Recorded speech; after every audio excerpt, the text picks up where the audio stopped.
अवैध कब्जा है, बुलडोजर चलाएंगे। और सुरक्षा कानून में छोटे-छोटे आप क्या सोचते हैं? पत्रकार सुरक्षा कानून को लेकर आप क्या सोचते हैं? देखिए, पत्रकार जो है हमारे प्रजातंत्र के प्रमुख आधार स्तंभ है ना,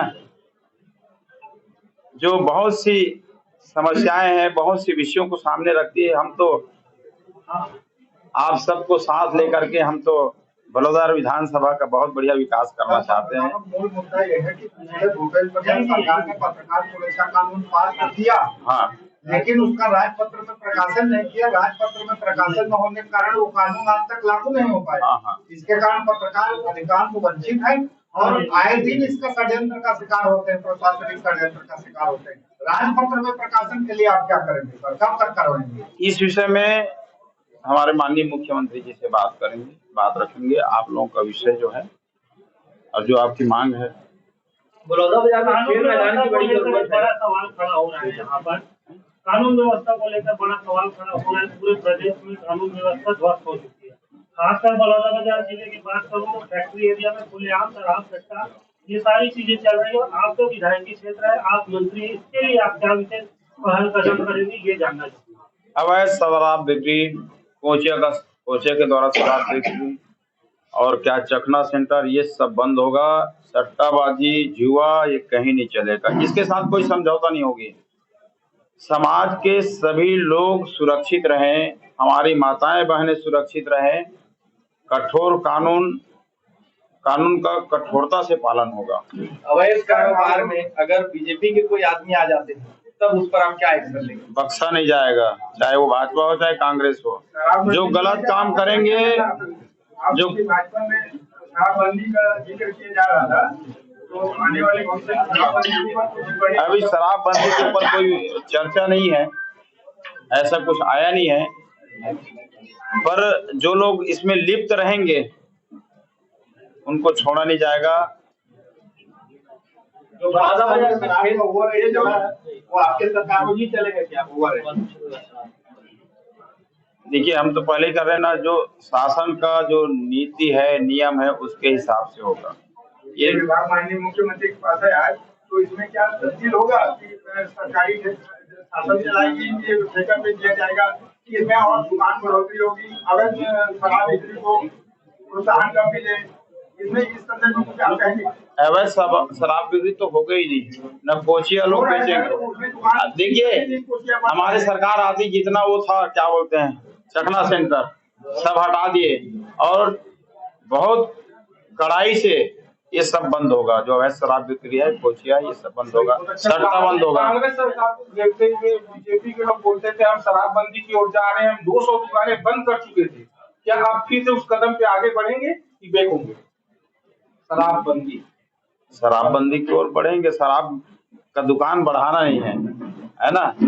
ये बड़ा विषय है और इस बड़े विषय को हमारे बड़े नेता बैठ के बड़ौदा बाजार में खेल मैदान और स्विमिंग पूल की लंबे समय से मांग होती रही है, तो क्या यहाँ पर स्विमिंग पूल बन पाएगा? क्योंकि यहाँ पर बैन लगा दिया गया स्विमिंग पूल को लेकर। समीक्षा करेंगे, चिन्हांकित करेंगे, स्थल का खोज करेंगे, उसके बाद इसमें कुछ बता पाएंगे। शिक्षा विभाग में अधिकांश शिक्षा के कई वर्षों से टिके हुए हैं और वो इतना नहीं करते हैं, शासन कर्मचारी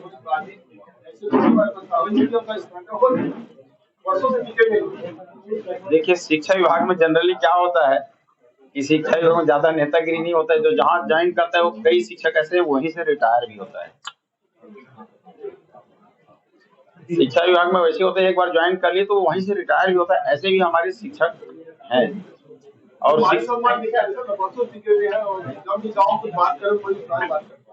नहीं बात तो खेल एवं युवा कल्याण विभाग, तो जैसे पिछले सरकार ने छत्तीसगढ़िया ओलंपिक चालू किया था, तो वो अब जारी रहेगा या कुछ उसमें चेंजेस रहेंगे? अब ये तो नहीं, विभाग आपका है इसलिए मैंने पूछा। वो छत्तीसगढ़िया के नाम पर ही तो 5 साल लोगों को बेवकूफ बनाए। हर चीज में खाली छत्तीसगढ़िया, चौसेला में तो चीला में तो फरा में तो गेड़ी में तो बाटी में, है ना। हमारा सरकार जो है काम करके दिखाएगा, ऐसा काम करेगा जिसमें युवाओं का कल्याण हो। नहीं तो युवा लोग जो नशे वगैरह में लोग हैं, उसके लिए आपका क्या बोल? उनके लिए एक वो लगाएंगे संगोष्ठी, है ना, वर्कशॉप, युवाओं को प्रेरणा देंगे। वर्कशॉप लगा करके युवाओं को नशा पान से दूर रहने के लिए अच्छा, योजना रोजगार बनाएंगे। की तरफ से क्या रहेगा आपका? स्थानीय रोजगार दिलाने के स्थानीय बेरोजगारों को रोजगार मिलना चाहिए। जितने भी छोटे बड़े संयंत्र है ना, उनकी योग्यता के हिसाब से उनको वहाँ पे स्थान मिलना चाहिए। इस दिशा में बात भी करेंगे और काम भी करेंगे। वही मतलब आगे की क्या रणनीति रहेगी? वही बोल रहा हूँ कि जहाँ पे भी नए और पुराने उद्योग हैं, जहाँ पे भी रिक्त पद है, तो उनको योग्यता के हिसाब से वहाँ पे काम दिलाने की बात करेंगे। 21 कुंटल खरीदी तो चालू हो गई, हाँ। लेकिन 3100 रुपया उसके काम में अभी जो किसानों को जो दिया जा रहा है वो नहीं आ रहा है। तो क्या ये बोनस के रूप में ही रहेगा? एक मुश्त, हालांकि बीजेपी गवर्नमेंट ने एक मुश्त देने की बात कही थी, लेकिन उसको भी क्या बोनस मान लिया जाए कि ये अभी जो खरीदी हो रही है नहीं, बोनस नहीं कहलाएगा। 3100 रुपये तो कीमत है। 3100 रुपये धान का जो प्रति क्विंटल देना है वो कीमत ही कहलाएगा। अभी लेकिन नहीं मिल पा रहा है 3100 रुपया। हाँ, तो धान खरीदी हमारी सरकार बनने से पहले शुरू हो गया था, 20 कुंटल खरीदी, और जो हमारे केंद्र सरकार का जो निर्धारित दर है उसके हिसाब से खरीदी हो रहा था। अभी भी सर्कुलर नहीं पहुंच पाया है। 21 कुंटल जो खरीदी का है वो सर्कुलर मंडियों तक नहीं पहुंच पाया है। पहुंच गया है, खरीदी भी शुरू हो गया उसके हिसाब से। तो अगले साल से आप इस तरीके से बता रहे हैं, तो अगले साल से वो बिल्कुल 21 कुंटल और 3100 रुपये शुरुआत से ही हो जाएगा। कई कांग्रेसी नेता कमेंट कर रहे हैं कि हमको 2 साल का बोनस दिया था, 1 साल का बोनस दे रहे हैं। नहीं, 2 साल का बोनस। बहुत से किसान राजस्व विभाग में सर पता है, मैं भी किसान का बेटा हूँ, गांव का रहने वाला हूँ, उसी प्रक्रिया से मैं भी गुजरा हूँ। तो मैं जो जिस प्रक्रिया से गुजरा हूँ, बाकी हमारे गांव के लोग मत गुजरे, परेशान मत हो। इसके लिए हम समय सीमा निर्धारित करेंगे और उस अधिकारी को काम करके देना पड़ेगा। नहीं करेगा तो उसकी कार्रवाई करेंगे। अभी भी बहुत सारे और जो अधिकारी हमारा काम करेगा अच्छा हमारे जनता का, उसको पुरस्कृत भी करेंगे, और जो नहीं करेगा उस पर कार्रवाई करेंगे। अभी भी बहुत सारे किसान धान बेचने से वंचित हैं। और कुछ समस्याओं को लेके अभी भी बहुत सारे किसान जो है वो धान बेचने से वंचित हैं। किसी का धान छूटेगा नहीं, समय सीमा में नहीं होगा। तो हमारे माननीय मुख्यमंत्री जी बहुत संवेदनशील है, उन्होंने पहले ही बोल दिया कि जरूरत पड़ेगा तो हम समय बढ़ा देंगे। उच्च स्तर पर बिना किसी सुरक्षात्मक कीट के जो है अच्छे प्रदर्शन करते हैं, तो क्या उनको वो उचित सुरक्षात्मक कीट है वो मिलेगा? क्योंकि मैं मार्शल आर्ट का खिलाड़ी हूँ और बिना चेस्ट गार्ड का मैंने राष्ट्रीय स्तर पे खेला है, तो मैं अभी खिलाड़ियों की जो दर्द है उसको समझता हूँ। क्या जो है सबके साथ न्याय होगा और सबको सुविधा मिलेगी, ये हमारा वचन है। पिछले सरकार ने इसी खेल कूद के क्या शूट में, इसमें उसमें खरीदी में भ्रष्टाचार किया था। जो आएगा खिलाड़ियों के लिए वो वहां तक पहुंचेगा, बीच में कहीं कुछ नहीं होगा। सर, बलौदाबाजार विधानसभा के आप विधायक हैं, आप अपने क्षेत्र की जनता के लिए यहाँ कार्यालय में सप्ताह में कितने दिन देंगे? कार्यालय में बैठेंगे क्या? बराबर बैठेंगे। अब यह है कि भाई समय जो है सभी तरफ देना पड़ेगा। अब ये बलौदा तो हमारी जान है, जहाँ से हम, है ना, जहाँ के विधायक हैं, पर विधायक के साथ साथ सब मंत्री होने के नाते प्रदेश में भी समय देना पड़ेगा। हम तो कोशिश करेंगे कि ज्यादा से ज्यादा समय बैठे, आप लोगों के साथ रहें। समस्याओं के लिए यहाँ पर आपके कार्यालय में कब से आम जनता मुलाकात कर सकती है?